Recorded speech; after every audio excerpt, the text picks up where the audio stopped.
blir så avundsjuk när folk har sina föräldrar. När man kommer till skolan och säger så här: ja, men du vet, min pappa ska åka och hämta mig idag. Men va? What about us?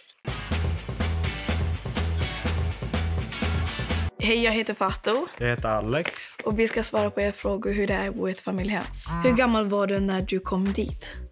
Jag var 6 månader när jag kom till mitt första familjehem. Jag tror att jag var 9 år. 9-10. För jag började i 3:an. Vad är ett familjehem? Ett familjehem kan vara... man kan få det av socialtjänsten om deras föräldrar eller dina föräldrar inte kan ta hand om er eller dig. Så då kan socialtjänsten bestämma att du ska hamna i en familj som kan ta hand om dig. Folk tror typ att det är barnhem. Det är det inte. Nej. Jag tror inte ens det finns sånt i Sverige längre. Nej. Så är det bara ett vanligt hem. Vågar du ta mat i kylen när du var hungrig? Vågar du? Alltså, jag är en sån här kallad nattätare. Så alltså, när alla har gått och lagt sig har de lämnat någonting i kylen. Och jag tycker att det är gott. Och då tar jag det och går. Jag fick, tror jag. Jag vet inte. Jag var så osäker för jag kände mig inte ens välkommen i det familjen. Men att ha mat, det var det sista jag kunde tänka på. Att ens öppna deras kylskåp, det var det sista jag tänkte på. Så här, om jag var hungrig, Om jag var hungrig, att öppna kylskåpet, det var det sista jag tänkte på. För jag kände mig inte hemma där. Det var så här, jag sa alltid nu ska jag hem till dem. Jag sa inte nu ska jag hem till min familj, nu ska jag hem till mig. Har du någon gång skäms över att bo på familjen? Ja.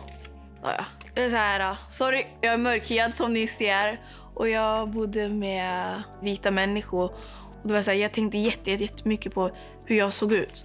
För varje gång när jag var ute i stan så tänkte jag på hur mycket... Alltså när folk kollar på mig så tänkte jag, oj, hon och han tänker kanske att jag är adopterad. Jag har fått sådana frågor jättemånga gånger. Så här, är du adopterad? Varför bor du hos vita människor? Och sådana saker. Alltså jag blir nervös för jag vet inte hur jag ska svara. För jag blir jag blir besviken på mig själv. För att jag inte bor hos mina riktiga föräldrar. Så nu måste jag berätta varför jag inte bor hos mina riktiga föräldrar. Jag borde inte skämmas. Det är egentligen mina föräldrar. Eller min pappa som borde skämmas. Aldrig. Jag har faktiskt aldrig skämts. Alltså man ska väl säga att det har varit jäkligt jobbigt. Att inte kunna säga att man bor med sina föräldrar. Varför hamnade du i ett familjehem? Det var för att min pappa inte kunde ta hand om mig. Jag hamnade i ett familjehem på grund av föräldrarnas missbruk. Vet du, minns du hur det gick till? Det var en dag jag kom jätteför sent till skolan. Och sen så frågade min lärare varför jag kom för sent. Och sen så berättade jag att jag var tvungen att lämna min lillebror på dagis. Och sen så frågade min lärare, finns det ingen mamma eller pappa hemma? Och sen så berättade jag, nej, inte den dagen. Och sen så pratade med rektorn, ringde socialtjänsten. Så allt det där hände på en dag. Det var ett halvår, jag kommer inte ihåg någonting. Ja, jag har frågat, men jag får ju inga svar. Ja, och sen så kom de till skolan så hade de möte med mig. Efter mötet så kom en taxi så jag hämtade mig. Och min lillebror, vi ska inte glömma min lillebror. Så kom jag hem till oss. Min sos berättade att jag typ satt och åt i nattlaska i en sån här bebisgrej som man går runt med. Och jag fick liksom mata mig själv. Alltså allting gick så fort. Och jag hade ingen aning om vart jag skulle åka någonstans. Jag hade inte med mig någonting. Alltså de kläderna som jag hade när jag skulle till skolan. De kläderna hade jag när jag kom fram till det där familjehemmet. Alltså jag skulle jättegärna vilja veta hela historien. Alltså man vill ju typ bara åka tillbaka i tiden och liksom stå och kolla. Är du arg på dina biologiska föräldrar? Från början var jag ju, när jag började bli typ 12. Jag är fortfarande jättearg på dem. Men jag var extremt arg på dem då. Och liksom kunde ta upp grejer som hände för flertal år sedan. För att det är liksom, när man bor i ett familjehem och sina föräldrar inte har så mycket kontakt, då kommer de typ, till slut så glömmer de bort när du fyller år. De kommer inte att säga grattis. De ringer dig inte. Jag har varit så van med det så att just nu så är det bara, nu när hon ringer och säger grattis och håller på sånt här, då blir jag förbannad. Varför kunde de inte gjort det tidigare? Eller när man har ett syskon som de ringer till mer och skriver till mer. Favoritsyskon. Alltså de favoriserar någon i familjen. Ja. Nej, men jag är jättearg på min pappa. För han kan ringa mig. Det var som en dag jag fyllde år. Jag var tvungen att ringa honom och säga hej, jag fyller år. Istället för att han skulle ringa mig. Och sen säger jag inte, varför ringa honom? För det är han som borde ringa mig. Så jag bad om en grattis. Liksom, du födde mig, du vet när jag fyller år. Det var jag kände mig jättedum. Man ska inte behöva be sina föräldrar om att säga grattis. Hur kändes första natten? Jag var svinrädd, kommer jag ihåg. Jag låg där jätterädd, bara helt krupen. Nej, men jag var jätterädd och visste inte ens vart jag hade hamnat.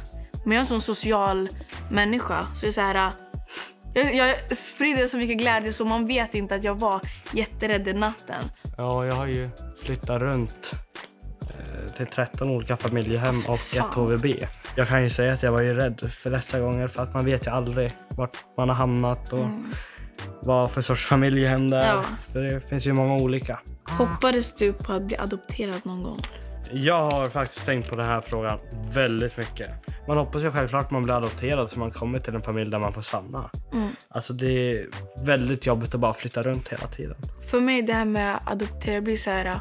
Jag vet inte varför, men jag tar det negativt.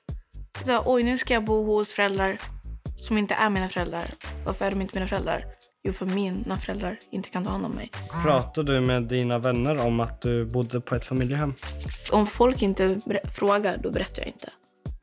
Nej, jag tror att det... Alltså, jag är som det, alltså jag håller med. Alltså, jag svarar inte om ingen fråga. Eller jag berättar inte för mycket om ingen fråga. Så får man dekorera sitt rum som man vill. Jag fick ju liksom bestämma så här, sängkläder, hur skrivbordet skulle vara, men så här, tapetsera, nej, det kan jag faktiskt hålla med om. Jag fick absolut aldrig välja typ tapetsering. Nej, men alltså första familjehemmet, där fick jag inte så här, dekorera om och så. Men och sen så flyttade jag till ett annat familjehem. Där har jag fått dekorerat om hur jag vill. Och det ser perfekt ut. Jag gillar ju när det är rent och fint. Så här, helt clean. Det är inte jag. Jättesnyggt. Vitt. Skitvitt. Alltså, det var så fint. Jag längtar fortfarande till det här rummet. Alltså, det enda jag tänkte på, undrar vad jag ska när jag kommer hem i mitt fina rum. Jag bor ju just nu på ett HVB. Där får vi dekorera rummen hur vi vill. Jag flyttar runt omkring grejer. Jag köper in grejer till rummet. Som jag tror senast jag köpte en ny Kallaxhylla. Fan är det? Ja, det kan jag inte förklara. Och sen så hade jag en massa LED-lampor. Så jag ska väl köpa mera LED-lampor. Jävla diskorum.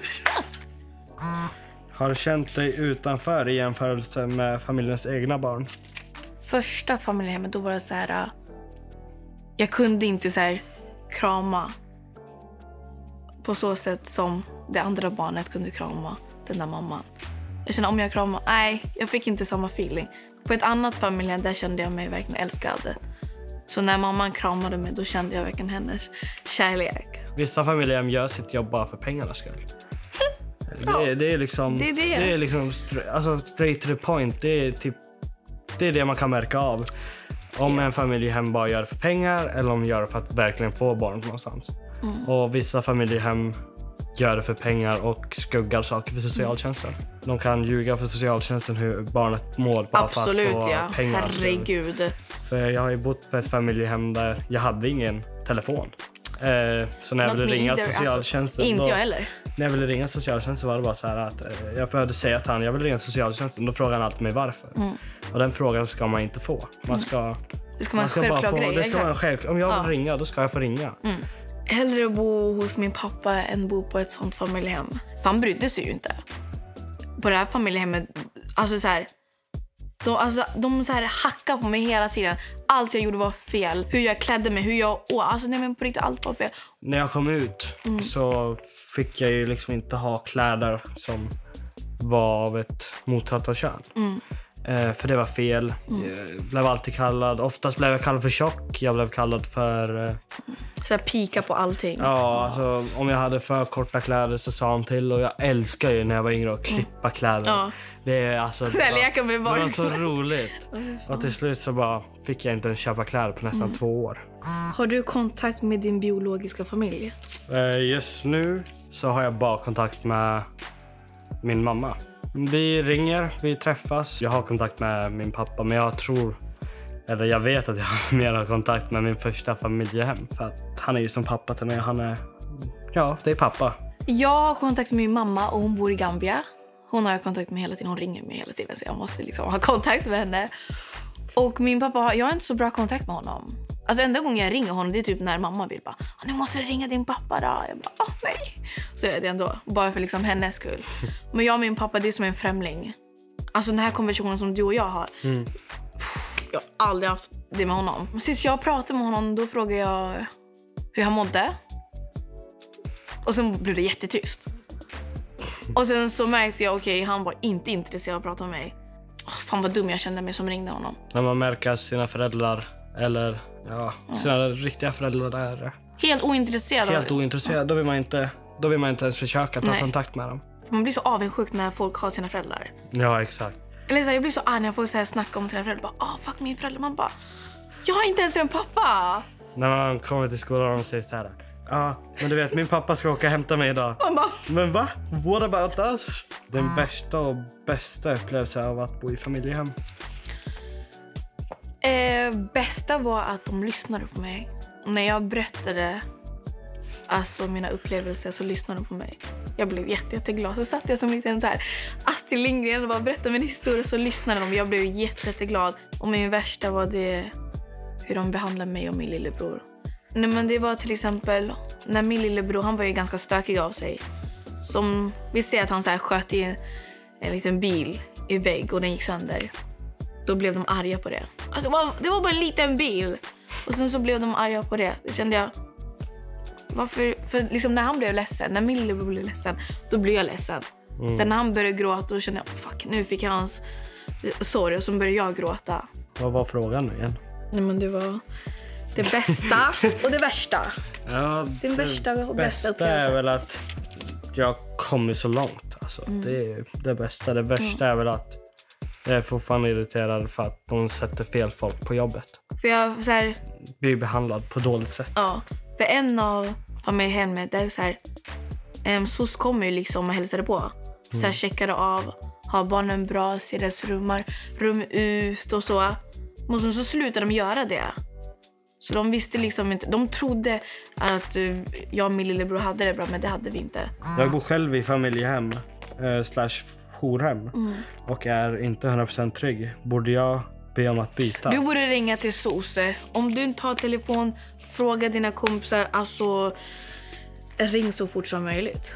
Ja, jag tycker inte att det ska behöva gå så långt att du inte känner dig trygg så att du behöver rymma. Så prata med någon vuxen som du har 100% tillit till eller i alla fall kan lita på. Det var på en fredag, jag var jätteledsen. Och sen så sa min lärare, hon märkte att jag stannade kvar efter att alla hade åkt hem. Så satt jag bara där och väntade på att de skulle fråga, ska inte du hem? Och sen så jag sa till henne, jag vill inte hem. Hon bara, jo men du måste, vad ska du göra? Jag bara, nej, det spelar ingen roll. Alltså jag rymmer, jag kommer inte stanna kvar. Jag bara rymde. Jag gjorde exakt samma sak. Jag ringde till min SOS samma dag och bara sa, hej, du vet, jag åker hem till min kompis nu. Jag tänker inte åka hem. Jag rymde. Ja, alltså skolan. Skolsystern, hennes uppgift är att alla barn i skolan ska må bra hemma. Vänta, anser du att det har varit bra för dig? Ja. Rakt på sak, ja. Jag anser absolut, att familjehem har varit lifesaver, tror jag. Verkligen. För att jag ska kunna komma så här långt. Annars tror jag att jag skulle ha kommit in i drogerna också. Det senaste familjehemmet, det fan, jag tackar gudarna för jag hamnade där. Alltså, när man som mitt självförtroende bara steg upp. Alltså bara, jag har gått upp i vikt för jag flyttade. Alltså allting blev bara så mycket bättre. Tack så mycket att ni kom. Tack. Tack, hej då.